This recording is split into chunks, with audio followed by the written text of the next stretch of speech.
जय जिनेन। मेरा नाम आदर्श जैन है। फ्राइडे इवनिंग 2021 बैच मैं अपना गर्जन मूल्यांकन उपादान निमित्त के विषय में बनाने जा रहा हूँ। उपादान निमित्त को हम समझ सकते हैं कि कोई भी कार्य होता है उसमें दो कारण होते हैं, एक होता है उपादान कारण, एक होता है निमित्त कारण।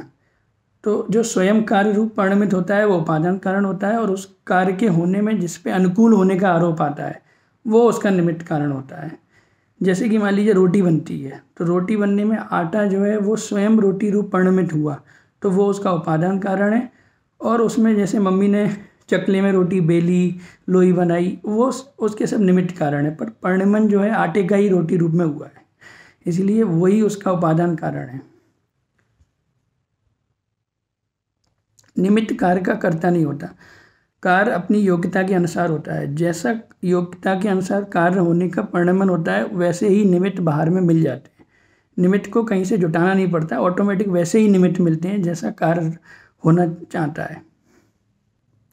इस चीज़ को हम एक एग्जाम्पल से समझ सकते हैं। जैसे मान लीजिए मम्मी पापा के साथ बच्चा जा रहा है रोड पे, अभी बच्चा एकदम से गिर गया, तो उसको देख के, वो कारण को देखते हुए सबके अलग अलग भाव बनते हैं। जैसे मान लो उसको देख के एकदम मम्मी डांटने लगी, अरे तुम कैसे चलते हो, समझ में नहीं आता है, हमेशा इधर उधर देखते हो, तुम गिर गए।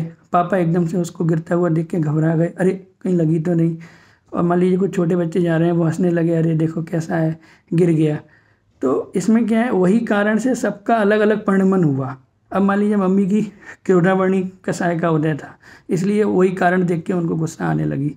पापा का एकदम भय कसाय का उदय हुआ, तो उसी कारण से उनको एकदम से ये लगने लगा, अरे कहीं लग तो नहीं गई। छोटे बच्चे जो जा रहे थे उनका हास्य कसाय का उदय था, वही सेम कारण है और सबके में परिणमन अलग अलग हो रहा है। तो ये क्यों हो रहा है? अगर एक कारण से एक ही कार्य हो तो सबका सेम कार्य होना चाहिए, फिर अलग अलग क्यों हो रहा है? अलग अलग होने के पीछे रीज़न यही है कि जिसका जैसा योग्यता है वैसा हो रहा है, उसमें वही चीज़ सबके लिए अलग अलग निमित्त बन रही है। अब उपादान निमित्त का स्वरूप समझने से हमको लाभ क्या है? हमको इसका स्वरूप समझने से जो एक स्वावलंबन स्वतंत्रता की भावना जागृत होती है, जो हमको लगता है कि इसके बिना कार्य नहीं होगा, जो हमारी डिपेंडेंसी रहती है कि ये कारण नहीं मिलेगा तो हो ही नहीं सकता, ये नहीं मिलेगा तो हो ही नहीं सकता। इससे हमको समझ में आ जाता है कि भाई जब कार्य जैसा होता है वैसा योग्यता के अकॉर्डिंग हो जाता है, उस समय वैसे कारण बाहर में मिलते ही हैं। कोई पर्टिकुलर कारण से पर्टिकुलर कार्य हो ऐसा कोई फिक्स नहीं है। वही कारण से किसी में अलग कार्य हो रहा है, किसी में अलग कार्य हो रहा है, जिसकी योग्यता जैसी है वैसा हो रहा है।